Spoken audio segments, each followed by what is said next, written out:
За сайн байцгаана уу? Та бүхэн цэцэрлэгийн насны хүүхдүүдэд зөнхлөн тохиолддог нүдний эмгүүдийн шинж тэмдгүүд болон за ямар арга хэмжээ авах уу, энэ талаар ямар буруу ойлголтууд байдаг талаар мэдээлэл хүргье.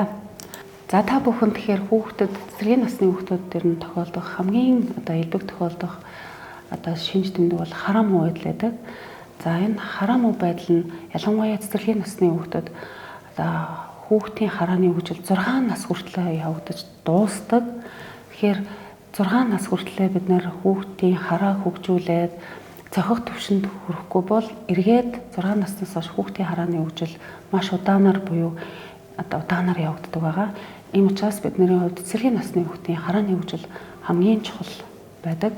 Тэгэхээр хараа муу гэдгийг бид нар яаж төвлөрөн мэдэх боломжтой вэ гэдэг талаар бас жижиг цохос та бүхэн дурдъя.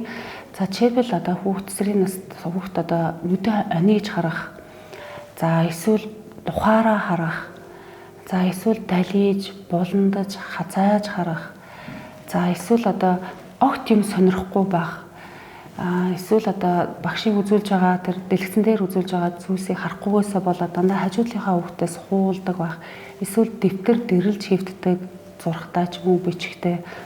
За эсвэл ээж аав ах トゥ нар нь шил зүүдэг бол шилийн авч зүгээд тод байна гэж хэлэх. За тэгтээ нэг удаа нэг зүгж үзэх бол нэг өөр хэрэг. Дандаа ээж аав ах トゥ нарынхаа шилийг аваад тод байна гэд авч гүгээд байх гэдэг ч юм уу. Эсвэл хүүхэд танихгүй орчинд орохороо эрс хөдөлгөөн багасдаг. За бүдэрч ундаг гэх мэт ийм шинж тэмдгүүд байх юм бол хараа муутай байх вэ гэдэг дээр бас энийг сэжиглээд бас нүдний хэмжид үзүүлж явах хэрэгтэй. Тэгэхээр манай эцэг эхчүүдийн дунд ялангуяа бага насны хүүхдтэй эцэг эхчүүдийн дунд бол хүүхдийн харааг шалгах боломжтой юм уу гэдэг юм асуулт байгаад байдаг. Манай хүүхд дүрс хэлж мэдэхгүй, манай хүүхд тоо хэлж мэдэхгүй, манай хүүхдийнхээ тоглоомыг хэлж мэдэхгүй. Тэгэхээр хараа яаж шалгах юм бэ? Тийм боломжтой юм уу? Хэлж чадахгүй болохоор л сургуульд орохоор л авчирч байгаа штэ гэж хэлж байдаг. Тэгэхээр энэ хүүхдийн хараа шалгадаг аргууд байгаа. Заавал хүүхд дүрс хэлэх албагүй, тоо хэлэх албагүй. Бид нар хүүхдэд нүдэнд нэм тусаагаад насандаа тохирсон харааны хугарлын гажиг байна уу, хугарал байна уугүй гэдгийг шалгадаг. Тийм учраас бага насны хүүхдийг хараа шалгахгүй гэсэн юм ойлголт байхгүй. За дахиад нэг асуулт нь ийм жоох хүүхд шил зэвхгүй юм уу? Шил зүүж чадахгүй шүү дээ гэсэн юм бас ойлголтууд байдаг. Үгүй ээ.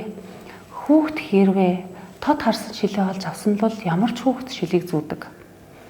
За тийм учраас бага насны хүүхд шил зүүхгүй гэдэг ойлголт байхгүй гэдгийг бас та бүхэнд хэлмээр байна. За дараа нь хүүхдийн зовхны буулт. За хэрвээ хоёр нүдний зовхны буулт байх юм бол харьцангуй хараа хөгжөө явждаг. Сайн шиг гидийгээд ч гэдэг юм хараа явдаг. Хэрвээ нэг нүдний зовхны буулт байх юм бол нөгөө буусан талынх нь харааны хөгжил зогсдог. Тийм учраас нүдний хэмжид үзүүлэх хэрэгтэй. Гэхдээ ямар нэгэн байдлаар бас ийм хүүхдүүдийг эцэгчүүд бас үзүүлсэн байдаг болов уу гэж бодож байна. За дараа нь хүүхдийн нүд улаах байгаа. За нүд улаах нь бас их олон шалтгаанаар үүсдэг. Ялангуяа энэ хүүхд дээр цэцэрлэгийн насны хүүхдүүдийн дунд анги хамт олон дотор хамгийн их тохиолддог шалтгаан бол бидний нүдний ханиад гэж нэрлэдэг байгаа энэ вирусын гаралтай цалсны үргэлжлэдэг. За энэ нэг ангид нэг хүүхд өвдөхөд ангийн хүүхдүүд маш хурдтайгаар халдварл өндөр халдвартай юм нүдний халдвар төвчин байдаг.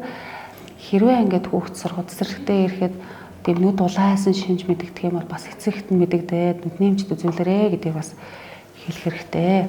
Энэ бас дараагийн хүүхдүүдийг халдварлахаас за мөн удаан хугацаагаар явхаар бас дараагийн хүндрэлийг өгөх хандлагатай байдаг. Энэ бүгдээс бас сэргийлэх боломжтой юм шүү. За дараа нь зовх улаах, хавдах гэсэн юм шинжүүд байгаа. Тэгэхээр энэ харшлын шалтгаантайгаар хүүхдийн зовх их улаадаг, хавддаг, нухдаг. За ялангуяа юу анзаардаг вэ? Гэр орондоо амьтантай хүүхдүүдийн бас ингээд зовх их хавдаж орж ирдэг, харшил өгöd ороод ирдэг. Гинэд ерөөсөө л хавдчихдаг. За ингээд сонсоод ахаар ямар нэг амьтанд хичээдэг ч юм уу нэг эсвэл гэр оронд нурман логоо гэдэг ч юм уу хавдаж орж ирдэг. За мөн зовх улаадаг. Хэрвээ зовх улаагаал хавдаад ирвэл энэ бол ямар нэгэн халдрын шинж вэ шүү гэдгийг хэлдэг.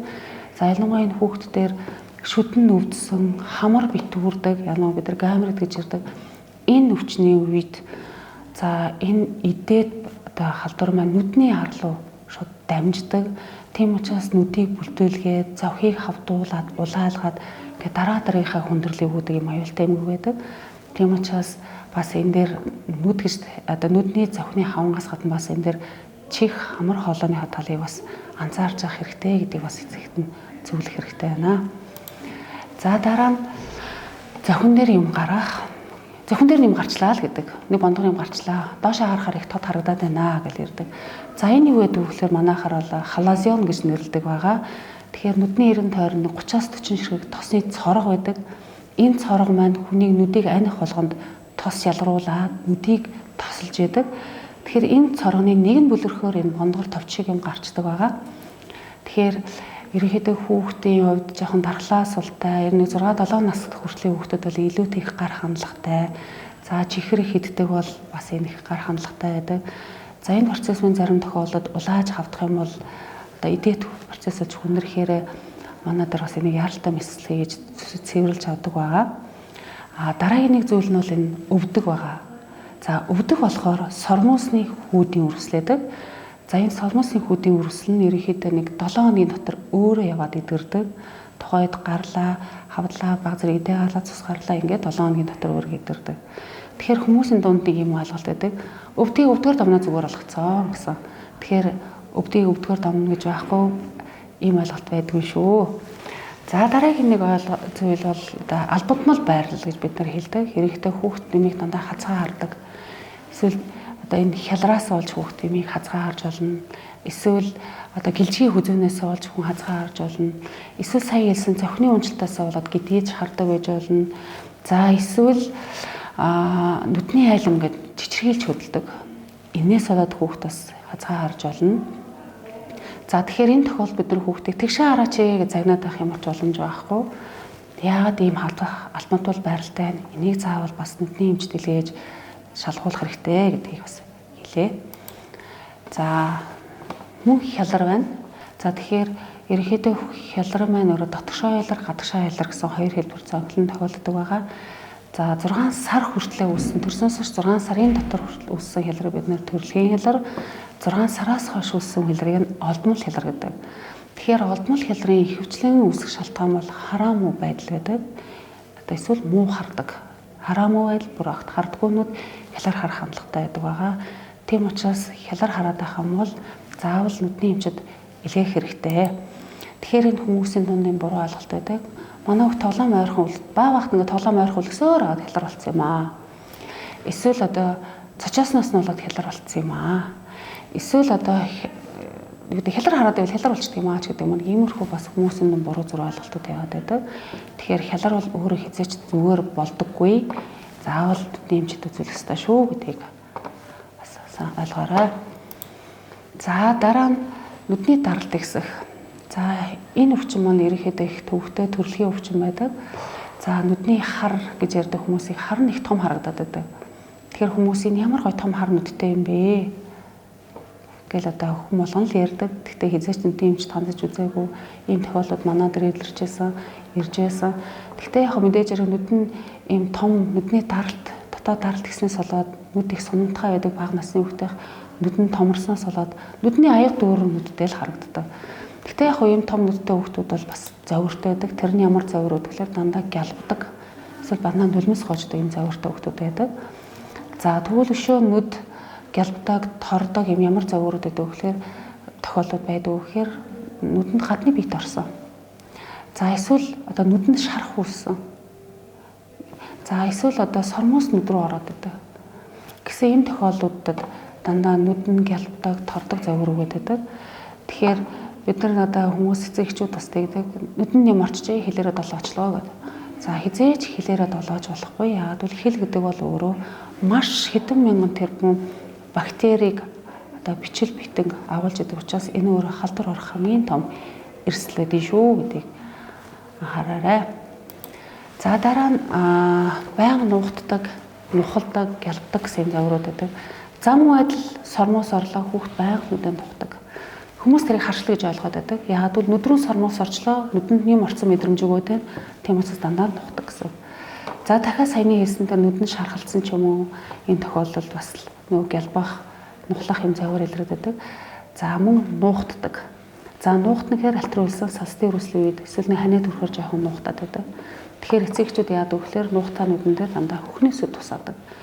За одоо бол одоо ч гэсэн хүмүүс хөхний сүд тусаагаа л байна. Тэгэхээр ийм ойлголт ерөөсөө байхгүй. Хөхний сүд гэдэг бол муу айл өөрөө маш их тэжээлэг зүйл байгаа. Муухыг бас илүүтэйгээр нэмэгдүүлдэг шүү гэдгийг бас ойлгоорой. За дараа нь нүд цайрч харагдах. За хүмүүс гэдэг цагаан унцаал гэж ярьдаг. Гэхдээ энэ олон янзын цагаанууд харагдж байдаг. Хэрвээ бид нэр болгын цайлт, төрөлхийн болгын цайлтай хүмүүс хүүхэн араан цагаан болж харагддаг. За мөн торлогийн хортой хавдар гэдэг. Яг муурын нүд шиг гэрэлдэж харагддаг, яг шишиг гэсэн. За энэ бол торлогийн хавдрын шинж байдаг. За мөн л одоо цагаан унц гэж ярьдаг. Одоо гамтлынхан бүрхүүл дээр нь цагаан унц юм бол мөн адил цайрч харагддаг ба. Гэхдээ яг энэ тохиолдлууд мэдээж хэрэг ойлгож байгаа хүүхдүүд бол ямар нэгэн хэмжээр бас нүдний хэмжээд хандсан байдаг бахал гэж хандсан байдаг. Тий. За дараа нь нүдний зохины гэмлэн. За хүүхдүүд яаж гэмтэх вэ? Бас л бие бинийгээ түлхдэг цэцэрлэгийн орчинд дандаа булан мөрөөдөг, саналаа сунждаг, тоглоом аваа шидчихдэг. За мөн хумсаар их одоо гэмтдэг хүүхдүүд. Ингээд бие бинийгээ гэмтээгээд зохины гэмлүүд, урагдлууд ирдэг байгаа. За нүдний нэвт гэмлүүд хүртэл орж ирдэг. За саяны тохиолдолд хумс хүртэл майжаад хумс нь ороод урчсан. За эсвэл дэвтрийнхаа булангаар цогцсон хайчны үзүүр орсон, бал шугамны үзүүр орсон ингээд нүдэ гэмтээсэн хүмүүс бас ирдэг байгаа.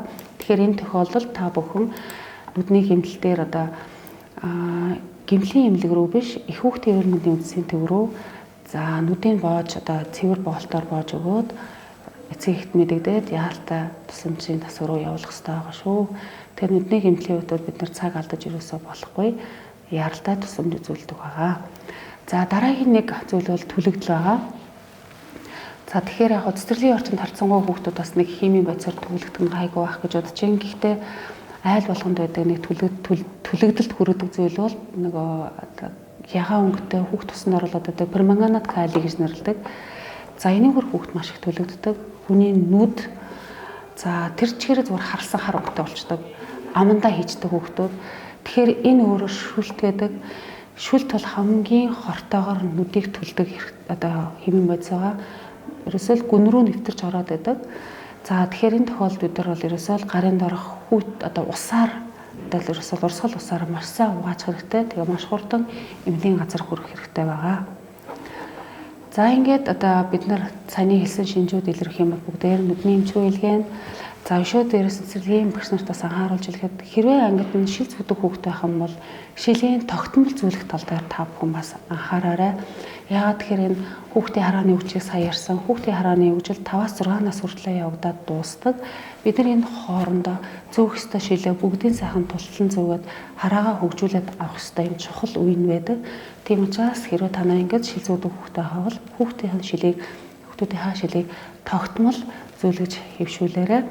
За мөн хүүхд эцэгтэн ч гэсэн та бүхэн хэлэх хэрэгтэй. Хүүхдээ сургуульд орохоос өмнө хараагийн ямар нэгэн байдлаар хүүхдийн нүдний эмчилж шалгуулсан байх хэрэгтэй гэдгийг та бүхэн бас эцэгчүүд нь харуулж хэлж өгөөрэй.